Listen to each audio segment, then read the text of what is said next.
Right on. We are. Oh my gosh. What's up, everybody out there? This is Oregon Football Tailgate Talk, episode 2. We are live today. I'm T-Rod. This is Chef Marc. Thanks for joining us. Appreciate you guys being here. We're excited to be here. Second time around. Week 2 coming in, Oklahoma State. We're going to get to some of those things, but we are just happy to be here. And what's on the agenda, Chef Marc? What do we got going on? Well, first off, I just want to say, hey, how grateful I am just to be here, be live.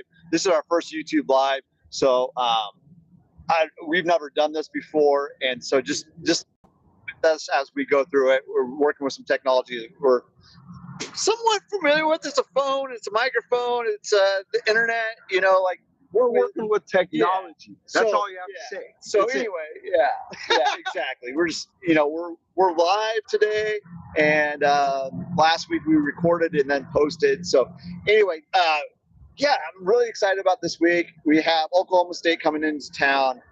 We're gonna go through that here in a little bit. What are your takes on last week's game, man?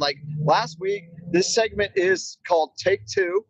So we're going to pick one offensive takeaway and one defensive takeaway. That's the Take Two from week 1 versus Montana State. Oregon won handily. But T-Rod, what's your takeaway from the offense this last week? Danger, Will Robinson, right? So, listen, I've said it before. I've talked about it. If I thought this team could figure some things out, figure them out early enough, and these young guys coming in, that this team would possibly have an opportunity to be very special, right? So what I took from that offense was the fact that I thought our QB1 looked absolutely composed, came in expecting to know what to expect, no unexpected stuff really to happen, took care of the ball, made good decisions, and made those decisions effectively. Right. And so what was he, 18 of 23, something like that, but as a whole, I thought he was very composed, ran the offense well. And there is some dangerous weapons out there, and they're just going to continue to get better. So, yeah. Right on. No, I completely agree with you. Dante Moore took what the defense gave him. He wasn't forcing the ball into places in which he's throwing that, that 50, 60-yard pass down the field. He's not trying to hit the big shot. There'll be a time and place for that, but really just taking what the offense could give him. My biggest takeaway from the offensive side of the ball was how such a variety of different players, different formations, the number of players involved in the offense this last week. I mean, it was just, I think there was 6 different guys that had carries, I think it was 10 different guys that actually had the running back room very deep. I mean, it's you had 6 guys back there carrying the ball. From the wide receiver group, it was, from Decorian Moore's first, touch, all the way, Casper getting a good catch from Novosad. It was just one thing after another. It was just everyone got to play.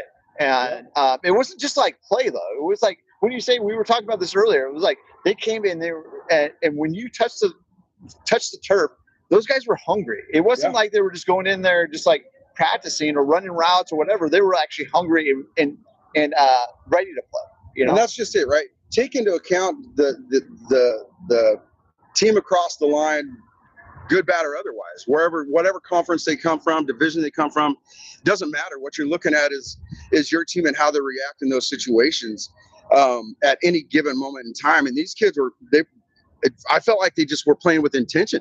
Absolutely. All the way through the 2, 3, 4 deep. Yeah. They were playing with intention.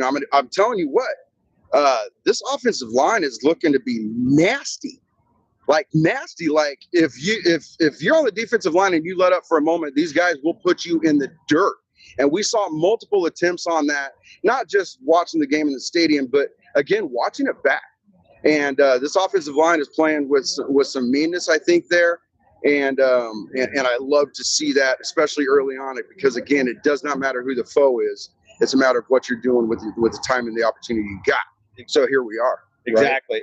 And I just love the fact that there was like literally no like I didn't see much of a drop off between the when the first team was out there, the second team was out there. When they were rotating guys, they were rotating quality, and it was just like like very high quality, which I loved. You didn't see the intensity fall off, regardless of where you were at on the depth chart. Yeah. Now, granted, it was Montana State, Sure. and we're not going to slide them any, but like it's just a level of play. It's FBS versus FCS ball, and so there's a different level of play. We have to recognize that. But like first game, out of the blocks, offense shows up, and every single possession, they're scoring. Zero punts. So like that's pretty impressive as well. Let's move to the defensive side of the ball. T-Rod, what's your takeaway from this last week's game from the defensive side of the ball that you're kind of like, wow, like I really like to see that, or what was it like that you really kind of just like took away from the game? Washington is going to be a problem. He's going to be a problem for a lot of teams. I'm telling you this. He's going to be a problem, people. But I think even more so, as we were talking about our two takes prior to this game, we were talking a lot about the defensive line and their ability to handle what we knew was probably going to be a run, mindset from Montana State. And I believe they responded very well with that, closing gaps, obviously, again. It wasn't just Washington. I mean, Purchase, obviously Mateo. These guys were getting after it, and that's kind of what I took was their ability to stop the run, knowing that was going to be the game plan coming in, which again is why I love the matchup coming up this weekend, and we'll talk about that here in a little bit. Absolutely, like going back to my last week's Ducks to watch on defense, it was Iffy and Finney, and they showed up. Like when those corners were out there and they were playing, the ball was not going to those guys. Like really, from the defensive side of the ball, Montana State, they had one option, and it was Taco Dollar, or Dowler. Is just how you pronounce his last name, but in the stadium last week it was Taco Dollar or Dollar Taco if you put his last name first, which I'm all for. But like ultimately, I thought that the Iffy and Finney combo, and then just like how much that defensive back room was so interchanged, more so than we've seen in the past, where you're seeing guys from Aaron Flowers to Theneman to blanking on some names here, but nonetheless, there was a good rotation of guys. Sione was in there. There was a good rotation of guys in and out of that defensive backfield that we have not seen in years past. Which tells me that there's like multiple tiers of guys above the line, multiple tiers of guys that can play winning ball for Oregon. And to see the young guys, like to see like freshmen and redshirt freshmen show up and contribute in that defensive backfield, like not only gives me hope about this season, but 2 more seasons, maybe 3 more seasons with those guys, possibly. Like that is what you want to see when you're building championship football, is year in, year out. You're developing these guys, developing them throughout the course of their career at Oregon, and then you have guys pushing them, coming in, and then recruiting field and just pushing those guys. So, if we really think about this, Chef Marc, we're talking about this recruiting class here, the kids that we're starting to see play now, being really, in my opinion, the first test of Dan Lanning's recruiting career here at Oregon, right? Without having to depend on the portal a lot. Exactly. But being key and strategic in those portal, contributions as far as the players contributing, but those acquisitions that he's bringing in, they're very, very key and not dependent on those. And so this is what I like. And, as long as I've been around this program, we have never seen the capability of the depth chart that we're going to start witnessing this year into next, so on and so forth. So excitement. No, definitely excitement. And when I think about like last year, right, you have a team that went 13-0. We don't talk about the one. We were there. No, we don't know. Yeah. We lived that once. We don't need to relive it. But the 13-0 team that played last year, like that was a great team to go 13-0. But I'm so excited to see this team and where this team goes just based off that one game. Yep. Now, it's just a one-game sample. It's a long season. It is September 5th, and we have not even began to pick out our turkey. So it has a long long deal. So we're still enjoying these beautiful days out here. We are lucky enough to be here. We may even hear a crack of a bat from across the street, as the M's are playing tonight. Good luck to you, Gene Emeralds. Sad to see you go, but yeah, we may hear a little crack of the bat. It's nice to be in the tailgate here at the Masonic Lodge and be able to see that left field line right from here. So that's pretty neat. Speaking of tailgate, where we're at this week's menu, so Chef Marc's menu of the week. This week we're doing build your own breakfast burrito / bowl. So what we have this week on the menu, I've made a chili relleno casserole. That will be the base of your burrito, and then there will be sausages and bacon and hash browns, a whole mix of that. I've also heard there's a yummy crock pot dessert breakfasty dessert thing, and a variety of other things, plus the bar. Hosted by T-Rod right here. There, yes. And so we have the bar. We'll be here watching games. Probably starting with game day bright and early at 6 a.m. Maybe not at 6 a.m. We'll see. Last week we were pretty good. I do know we were up and Adam. We got that last game day of League Corso, which was awesome. But speaking of tailgate, since we're the Oregon football tailgate talk, Tony, what makes a good tailgater? That, my man, this is live television, and that segue right there was money, people. Money segue from Chef Marc right there. I think about this a lot, but then again, a great tailgate is all about its atmosphere.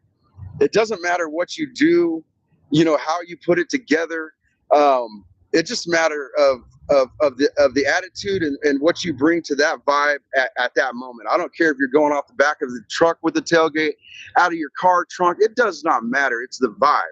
And that vibe starts with just the people around you, and surrounding the people around you that you just love to be with. I mean, come on, here we are, right? Yep. And so it's when you get the opportunity from an organization like the Masonic Lodge to just be able to set up early, come out here and allowing us to do this, giving us the opportunity to have a great time, just setting up the vibe is first and foremost important. Who do you invite? How do you invite them? Are they the ones that you want showing up? Let's be honest. Sometimes you might have to sift through the riffraff. I don't know, but that's up to you. Second of all, food, whatever kind of food you want, doesn't matter what it is.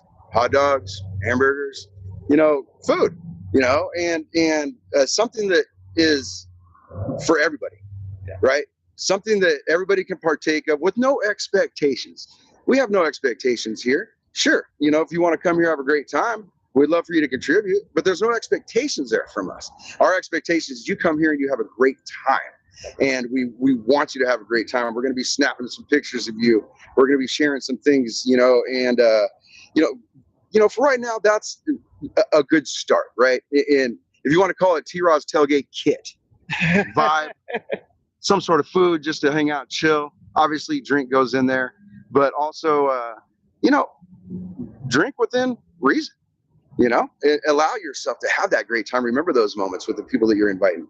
So, I think that'll be it for right now. We'll leave a little bit more on for next week and the week after. Yeah, absolutely. And that's what I love about this time of year is that we come down here, we hang out with our friends, our family, and just make good memories. And it's just like hang out throughout the weekend, like you said, being able to come and set up on Friday night here at the Masonic Lodge, and then stay the night, and then wake up in the morning and enjoy just a full day of football. Tomorrow, 12:30 kick. Not my favorite kickoff, but hey, we're doing some breakfast. We'll do the tailgate before and after the Ducks game, which is also fun. That post game where you're watching traffic, it's busy out there, and we're just sitting back here, relaxing, have a good time, talking about the game, and just enjoying these moments. Right. So, as far as being for tailgating, just be a good neighbor.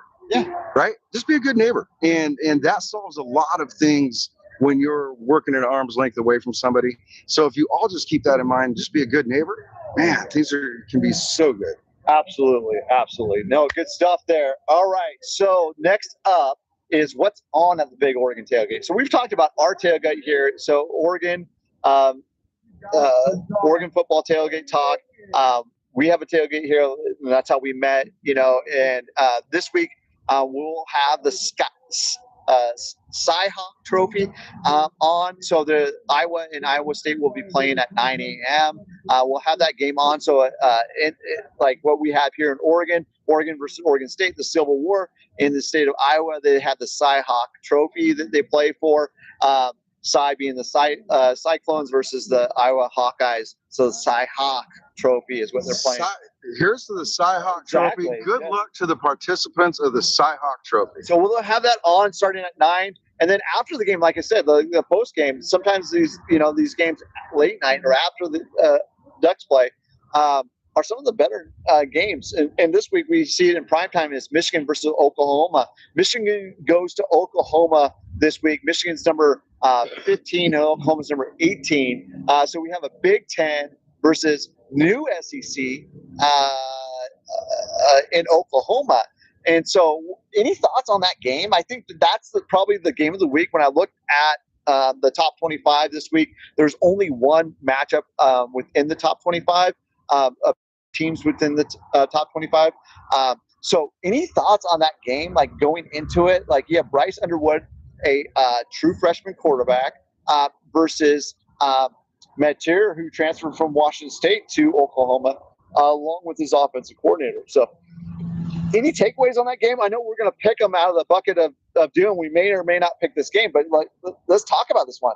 In my in-depth research leading up to today, and as our tailgate talk goes, and going to the lab, which is none. Yeah, of course I have an opinion on this. Michigan's still cheating. I don't know. But I'll tell you what, I think Bryce Underwood is definitely going to be somebody to be special. What do I have to go by? Twitter highlights, maybe some ESPN highlights. So in those highlights, he looked freaking phenomenal. So, I don't know. I like Michigan in this. I think the physicality is going to be there, obviously, just with the Big Ten in general. But Michigan is always physical. You can usually count on that. So, yeah, I would say, that would be where I'm leaning. But it may change if I get the old bucket of doom pick. Oh, who knows? Yeah, last week, you stuck with our conversation and you picked Texas.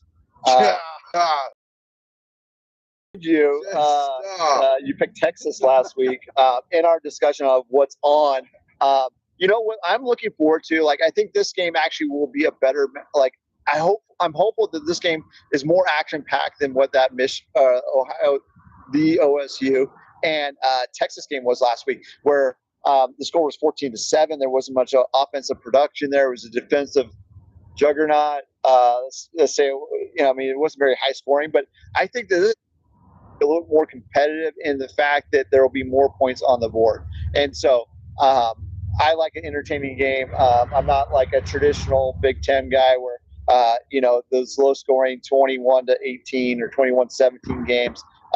For my own taste, I like those scores to be upper 20s to low mid 40s. Like a good battle. A game like that, I think I know who you're maybe potentially thinking about, but I don't know, man. If you get that in the bucket of doom, I'm curious where you're going to lean. So what I'm leaning is, and it's because Metir and his offensive coordinator have been together for this is, I think, their third season together. Okay. And so it's one of those things.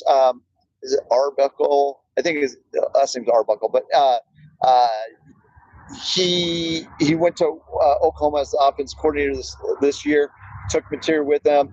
Those guys just have familiarity. I know it's new; they're new into that Oklahoma system, but I think that they present a challenge for Michigan. So I would go with the Sooners, Boomer Sooner, right. And I'm going against the big this Big week Ten. with that Ooh, pick. yeah, you So were a Big Ten homer last week, so I that was. surprises me. I was, yeah. But we'll cover that later because, I saw your record from last week, so we're going to talk about that a little while. Yeah, man. All right. Any thoughts on the early game, the Cy-Hawk Trophy? Do you have so we have Iowa State, who's number 16, versus Iowa.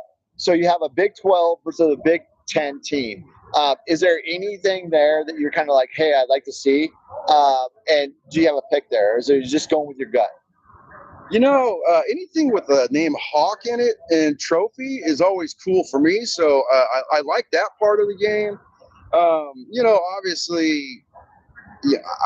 In this particular situation, Big 12 versus Big 10. Yeah. I'll be Big 10 in this situation.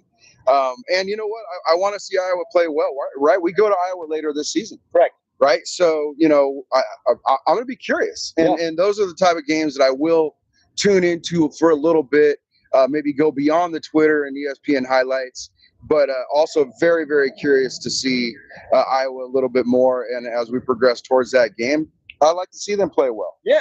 And I'm glad that we have that game on at 9 a.m. because it's difficult to sometimes pick up those Iowa games if Oregon's playing, Iowa's playing at the same time. So it's nice to see that game early on. I'm with you. Like right now, Iowa State is favored going into the game, right? They're favored. But I do like the Hawkeyes here. Like I like the fact that I think they're going to bring a little bit of muscle up front, and you'll see their traditional, run the ball, grind it out. I don't think it's going to be a high scoring affair. But I do like the Hawkeyes in this one. So go Hawks. Okay, we can agree on that. Okay, deal right there. Yeah. All right. Well, speaking of what we're watching this week, let's talk about a little bit more about the Ducks. So this segment is Ducks to Watch, and it's brought to us by what? Oh, Wild Duck Cafe. Right, those guys over there do a great job. Good food. Go support them. They are huge Duck supporters, trying to keep the retro vibe over there with the Wild Duck, and really just trying to make things, really happen over there. So go support the Wild Duck Cafe and the Hasserudder family over there, and they'd be much appreciated. Awesome. So we're going to do two on offense, two players on offense, and two players on defense, and to watch this week versus. Why am I blanking on the Oklahoma State Cowboys versus the Oklahoma State Cowboys? So, who do you got on offense? Well, it's probably because the NIL money is not there to keep. Oh, okay. Is that what it is? Huh? Come on now, I'm Chef a man. Marc. I'm 40. Let's go. Again, in my deep research, I did go to Oklahoma State Cowboys website, do just a few things, and a couple of things I noticed. And so we're talking about the Duck offense picks right now. And so when I look at Oklahoma State's defense, a couple of names stood out to me. Brian McCoy, the guy is a transfer linebacker out of Akron, was busy, led the team in tackles. And then their other, big contributor on defense was Gregory Wendell. Who is an outside linebacker, had 3 sacks, right? So, in a nutshell, it tells me that these linebackers are busy. Mm-hmm. They take advantage from sideline to sideline. Obviously, they have a scheme that gets some of these guys upfield and gets after the quarterback. And so, with that being said, I think Kenyon Sadiq is one to watch, but not just for obvious reasons. My reasons for one, because the Cowboys are going to have to account for him, right? But he's also going to have to be accountable and staying back, picking up those blocks, given time, with the busy group of linebackers. But I believe that is neutralized by his ability to get out in the pass game, whether it's, across the middle, out of the slot, whether it's lining him up at a true tight end position, wherever they put the guy, he's going to have to be accounted for, which I believe is going to neutralize that. So, for those reasons, I think that Kenyon's going to be very important, especially in this blocking game with these linebackers. Obviously, I'm actually going to go with DK this weekend. right? Nice. Right. And He and showed and, up. and here's why. It's to me, this is the next step in his evolution, right? Just like for the Ducks as a whole as a team, I like the way the schedule plays out this season. You start out with a Montana State to get these guys a field, get them on the field, get them going, get them rolling, get some confidence. And again, 2 to 3 deep, these guys are. I think this team could be dangerous. 2 to 3 deep. With the talent that they have. So for me, it's going to be, he's going to have a little bit more talent across, the line of scrimmage from him. How does he handle that? They're going to try to, I think all teams are going to try to be physical with him as a young receiver. How does he work with that? And those are the reasons that I want to see how he adjusts and progresses in his evolution, and continues to grow as we expect that he will. Right. But what does that look like?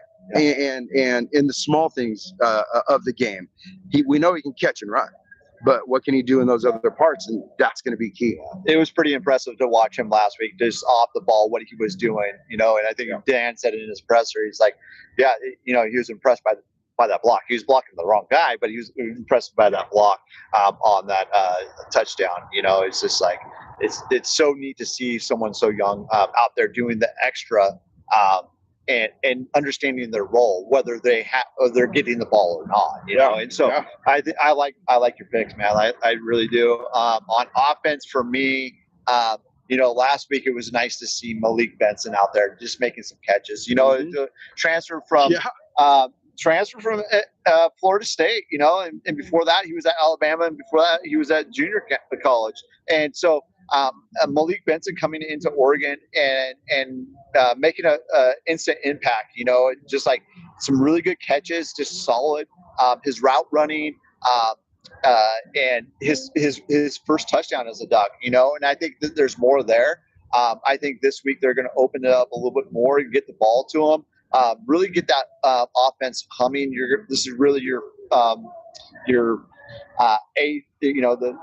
A4, the top Power 4 schools. You're playing Oklahoma State. It's another Power 4 school. Whereas, next week we're going to play Northwestern at Northwestern, and the following week we're playing Oregon State. So this is your first Power 4 challenge of the year. I think you're going to really test it and see what this offense can do. So I have that. And then speaking of, like you said, Wendell, like the linebacker for Oklahoma State, 3 sacks last week.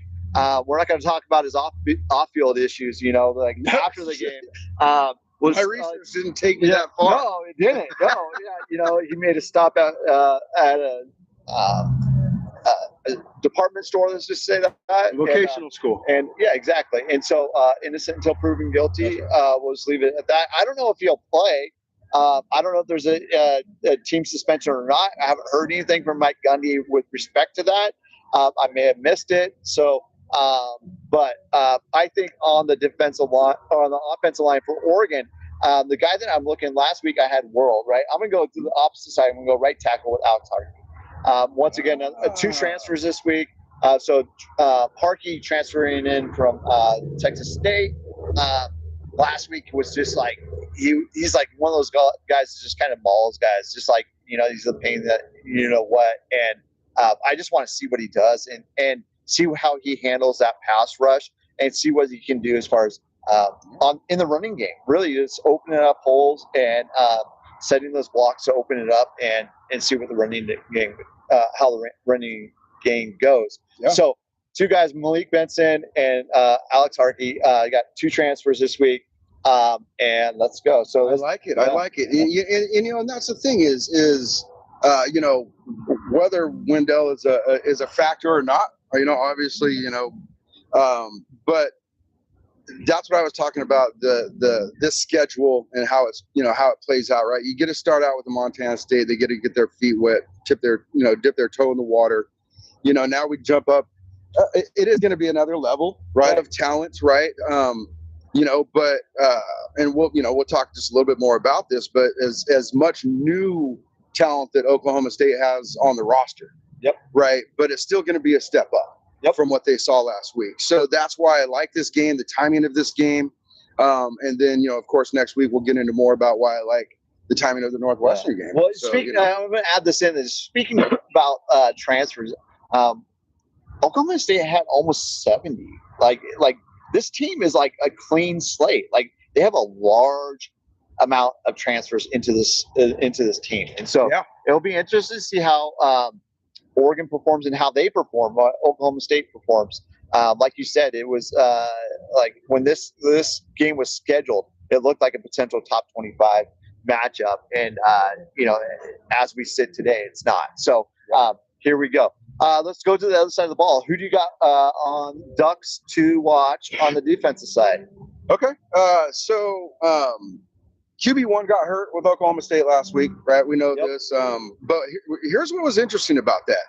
Prior to him getting hurt, and let me look at my notes that we had here, right? So I believe he had either 4 or 5 rushes and 4 or 5 passes. He had 9 touches total before he got hurt, right? But almost dead even, right? So and then he ended up being the 3rd or 4th highest rusher on the team for that game with 27 yards.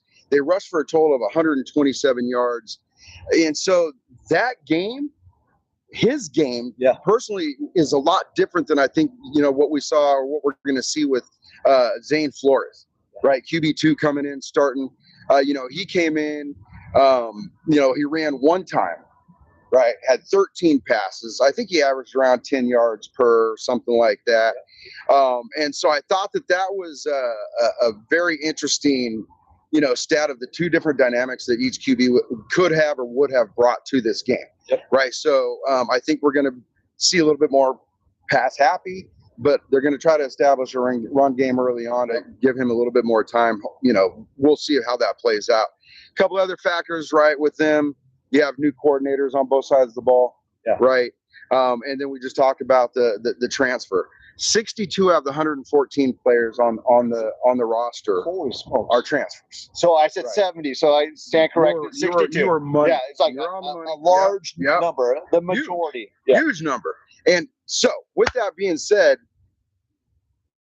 Autzen Stadium is always a factor.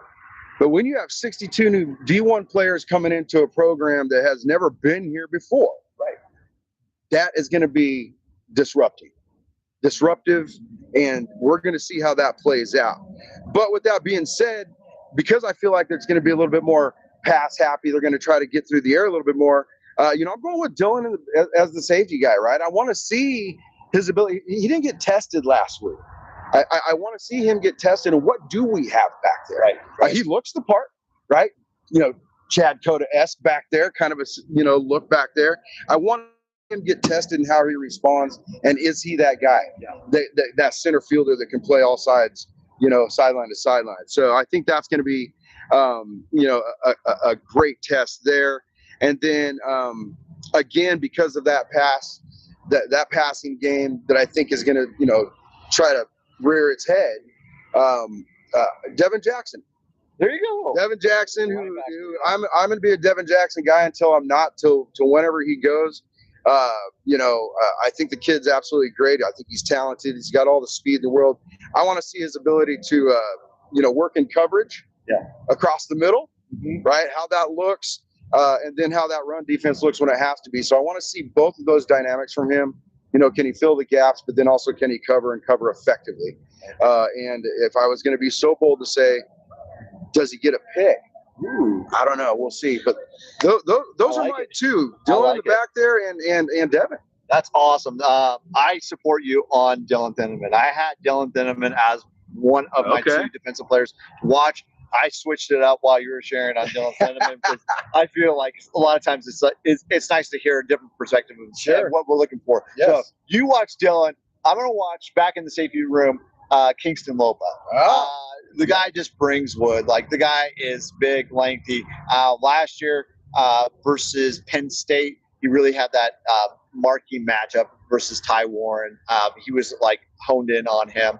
That was his guy. That was the one-on-one matchup that Oregon did. It'll be interesting to see how he performs this week. I do think, once again, it's going to be a pass-happy offense from the Oklahoma State Cowboys. And I just think that, you got to have those safeties how do they communicate? What are the shifts? How do they work together to handle that passing offense. Yeah. And then I'm going to move up front. Like it's a guy that like we mentioned earlier on, and it's just like one of those things where it's hard not to watch him. Is Dylan or is Amari Washington? Like the guy is just like, how does he show up in the run game, and how does he show up in the pass rush? You know, and are they going to dedicate two guys to him? Like that first move, I don't know. Like from Oregon, like it's rare that you see someone that quick with that step, and he's going from one gap to the next and then moving up the field. And it's just like one of those things where I was like, holy, getting into that backfield. And so I'm really excited to watch that. I think that like last week, what was really fun for me was that because we talked about ducks to watch on both offense and defense, I really kind of focused in on those guys. When I see him, I was like, hey, you know, if he's out there or if Finney's out there. And on offense last week, I had Dante Moore, and then also had World on left tackle, and I really kind of honed in on those guys. I want to see the whole field. I want to see everyone play well, but those guys are the ones I'm going to focus on as a fan this week and watch and see how they perform. And I'm just excited to see both Kingston Lopa and Amari Washington perform. Yeah, you know, and it was interesting, and I can't remember who it was that I was watching it. It might have been Jeff Schwartz. I don't know, but you know, shout out to Jeff because honestly, I like to watch his. It maybe a little long, but man, the guy gets his fork out there, right? And he's with the end of that fork, and he's showing. I just really feel like he does a great job. And I don't know if it was him or not. I can't remember. Yeah. But you know, going through Amari Washington's technique and his get off and the quick steps and man, he, like I said, he's going to be a problem. And watching some of those slow down, breakdown videos, man. Well, and it'll be interesting to see how other offensive lines handle that. Like, how do they dedicate, you know, like a second guy to chip in and pitch in, or you know, maybe it's running back or whoever. But like if it was a running back, I mean, the guy, I mean, you don't get guys that big. I mean, moving that fast. So, and I mean, number 4 on the freaks, Bruce Feldman freaks list this year.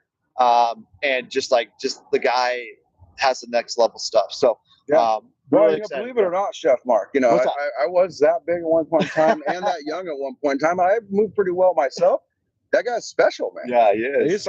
He's special. So I like to see him on a soccer field or something like that. Exactly. You know, that was your sport. Get those feet out there. Absolutely. Anything else on this game? I mean, we've talked about the offense and we've talked about the defense.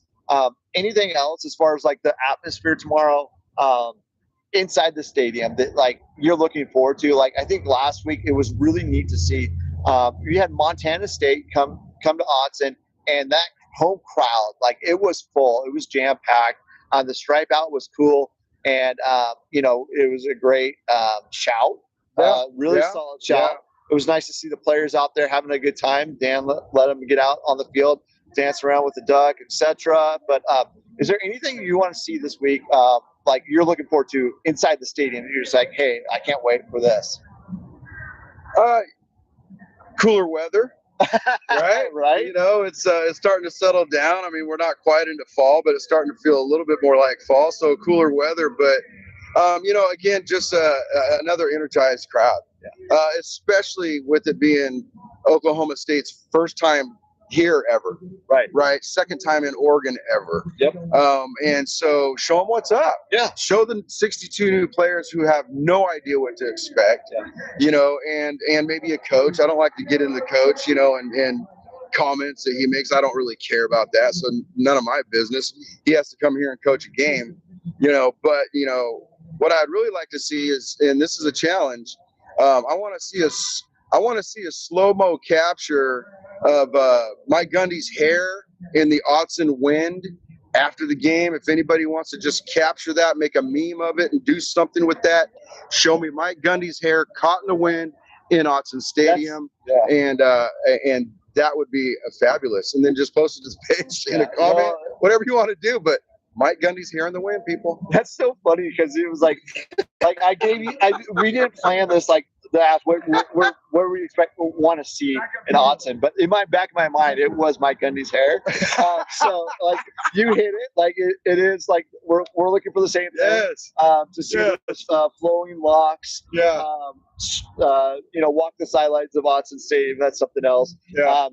He is just known for his press conferences throughout his career. I think the most notable one is like the local newspapers write, something about his players, and he calls them out, and he's like, "I'm a man. I'm 40." And so it still hits home with me, like that one. All kudos to him. I mean, he's been with them for years, 19 years, almost 20 years, right? Yeah. And they've had some good teams, some bad teams. They've been going through some growing pains here and switching some things up, and they're going to come here and give their best shot. I just don't know, I don't know how good, whatever. We'll see how it plays out. Let's go Ducks. No matter what, let's go Ducks. All right. Yeah. Okay, so up next is the Bucket of Doom, man. Bucket of Doom. Last week was, like we had planned this out. We're picking games. This is the bucket. Inside this bucket is the top 25 games. So every team win the top 25, their games, plus all the Big Ten games. And I have to preface this, I used Copilot, just like saying, "Hey, Copilot, give me the list of all the top 25 games and the Big Ten games this week." And so they're all in here. There's 33 games. And then I'm like making a drive from Bend this morning to Eugene. And I'm like thinking to myself, I'm like, wait, they didn't list the Huskies versus UC Davis. Copilot, you let me down. Or let Washington down. So those powers at B's up at Microsoft who run Copilot, you may want to check your software. They don't recognize that the UW is part of the Big Ten. That's right. Hey, we're rivals. Let's go. Dubs down. There's relevancy. Dubs down. Yeah. So throw it. So last week, T-Rod, you want to talk about how you did? Yes, and yes, Nicole, thank you on the chat. I appreciate the water reminder there. We made sure that we hydrated before the show. Thanks, appreciate you, babe. So you don't want to talk about how you did last week. So you did. You know what? It wasn't my fault. It wasn't my fault. Okay, this. You know what? I'll give you one. I'll give you one of them. But the other one. We already talked about that. First of all, the Texas thing, that was my uncle's fault. My uncle, is always a hook 'em horns guy. That was his fault. I made that pick. That's why it wasn't my fault. The Miami one, I'm going to take. Kudos to Coral Gables and the fans down there in Miami. Getting the victory over Notre Dame. I thought Notre Dame looked soft. Yeah. Sorry. Thought you looked soft, Irish, and you better fix that part. And I was with you on Notre Dame versus Miami, and the thing for me was, Miami or Notre Dame had CJ Carr, freshman starting versus Miami, and it showed. I mean, there's moments. I mean, Notre Dame was in the game. Yeah. So it wasn't like it was a blowout or anything. There were some Mario moments, which we've been, we've had our share of those. Mario's gone. We don't no longer have to worry about that. But nonetheless, congratulations to Miami on that win. Yeah. So T-Rod last week had 3 wins, 2 losses. Last week, Chef Marc, 5-0, did not lose. Won every game I picked. So T-Rod, you have 2 games to make up this week. Let's see what this bucket. Of doom brings. Yeah. So here we go. And if you go 5 again, Chef Marc, I'm gonna have to check that. Winner goes first? Yeah. Okay. Yeah. Absolutely. Make it take it. Make it take it. That's right. Nebraska, Akron. Oh. Dylan Raiola. Oh. Versus Joe. Yeah. Sure. Moorhead. Joe Moorhead, the head coach of Akron. Mm-hmm.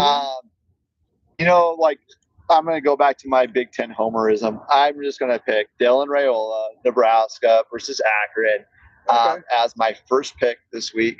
So I'm going to circle Nebraska. just for those auditors out there, making sure the score's right. We still haven't made our bet. Like, Oh no, yeah. no, maybe when we get to Big Ten season, we'll have something figured out pretty well. Yeah. I mean, I had an idea, but I wasn't sure if that one would fly much. Appropriate, right? Tough draw for the Nittany Lions.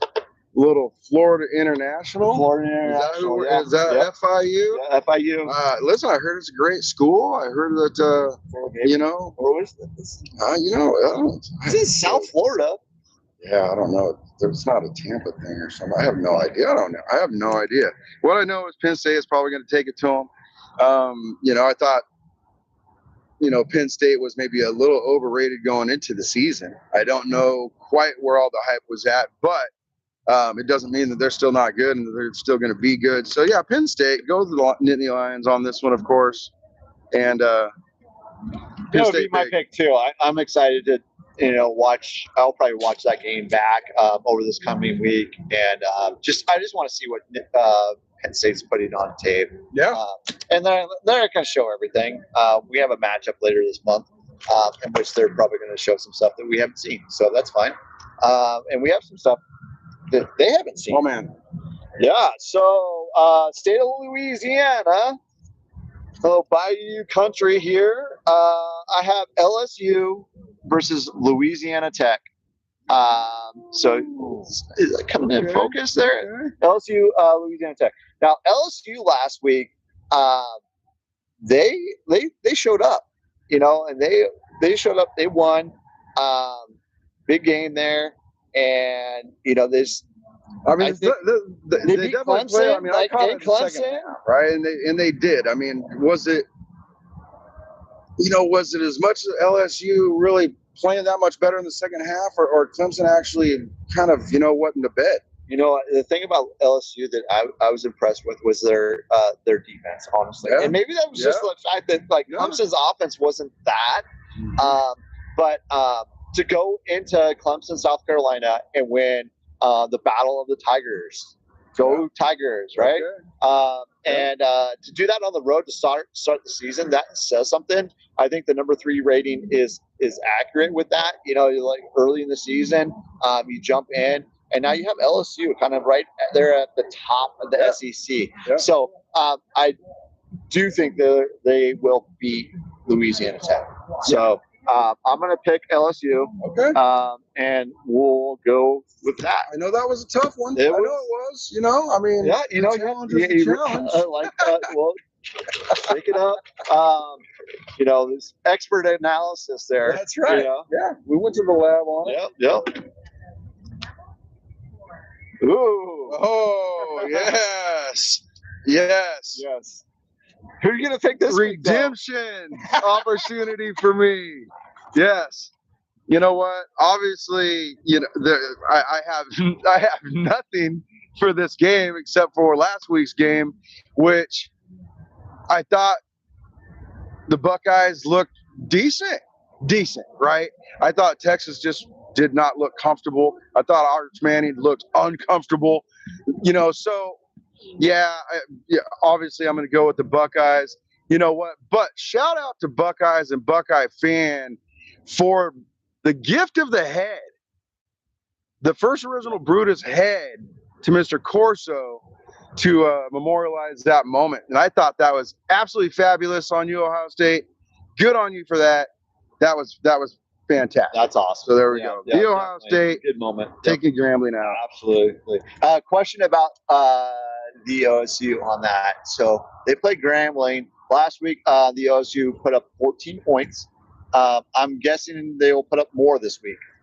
What would you say is your over/under line for the OSU versus Grambling this week? Like on the scoring by the OSU. Like, would you say it's like, I mean, I would put like the over/under at like 44 and a half. Okay. Kind of you know what I mean? I mean, I would expect that, if not more. I mean, right. I think the more fun thing will be the over and under for Grambling for Grambling, and what that would be. But yeah, I mean, it's not close. And I like that pick. Thanks, Chef Marc, for allowing me to pick that one out of the box. Hey, they're in there. So 33 games in there, less the Washington versus USC, and maybe we'll do that as a wild card. I don't know. That's really a tough one, right? All right. So my pick number 3 is Texas Tech versus Kent State. Speaking of schools that have money, like Oklahoma State can't get money according to Gundy, and they just can't spend. But like Texas Tech, man, that oil money's real in the state of Texas, out there in Lubbock. And they're having fun with it. They're having fun. They're all those LED lights and whatever, making it look like flying saucer tortillas through there. Hey, it is UFO country out there. Having been to Lubbock before, I heard it's flat, hot, and nothing. But it's not. Yeah, Lubbock is not exactly near a whole lot. But I'm going Texas Tech over Kent State this week. So number 24, Texas Tech beating Kent State. That's a good, solid pick on what's going to be a close game. Yeah. I'm assuming this bucket of doom is going to become more and more challenging as the season goes on. I hope so, because it's already so easy right now. See, is it the Salukis, Southern Illinois? Yeah, you're right. Is it the Salukis? Hey! What's funny about Illinois this week is there's 3 Big Ten teams playing 3 directional Illinois colleges. So Northern Illinois, Southern Illinois, and I think is it Illinois State or is it maybe so that wouldn't be directional. But there's 3 Big Ten teams playing schools from Illinois that are not part of the Big Ten. So that was this Purdue Southern Illinois is interesting because you gave reasons why you weren't sure if you should even pick Purdue last week, and they won by quite a bit, right? 30 something to whatever. But I think the competition's a little more of a step up. I don't know. I don't think Purdue blows them out, but I think they pull out the W. Nice. We're gonna go with the Boilermakers down there. Your shout's weak, but I'm gonna go with you guys this week. True. Go Boilermakers. Speaking facts over here. Speaking facts. There is only one shout. Okay, so pick number 4 for Chef Marc. We talked about the Tigers. I got 2 Tigers over here. I got Clemson, number 8 Clemson, playing Troy of Alabama. And I don't know much about Troy other than Tez went to Troy and then transferred to Oregon. So that's cool, and I like that. But Clemson, like I said last week, not very offensively driven. To see if that offense can get going this week. I do believe it will get going. Cade Klubnik and those wide receivers need to get the ball out and get that offense in motion. So I'm going with the Clemson Tigers. All right. And we'll see. See how that game goes. Go orange, go blue, whatever they say out there. Yep. Out there in South Carolina. South Carolina. All right. And the only reason I'll ever give Tigers like that is, shout out to Tiger softball out there. Wishing you guys luck this year for my own reasons, my own personal reasons. Go Clemson Tiger softball. All right. Oh yeah. Hey. I picked the best one today. Oklahoma State. There you go. For all of the reasons that we covered earlier, and the biggest thing is because I'm a homer. You're right. It's the Ducks, baby. Win big. At least 28 point spread there. I don't even know what the spread is. It's right there at 28. It's somewhere like that. So go Ducks. Let's go. I'm with you on that one. Yeah, I would not pick against the Ducks this week. So, nor I don't think there's any week pick against the Ducks. No, never any week. The homerism. Let's go here. Pick number 5 for Chef Marc goes to Ole Miss, Kentucky, which I think this is going to be a fun game.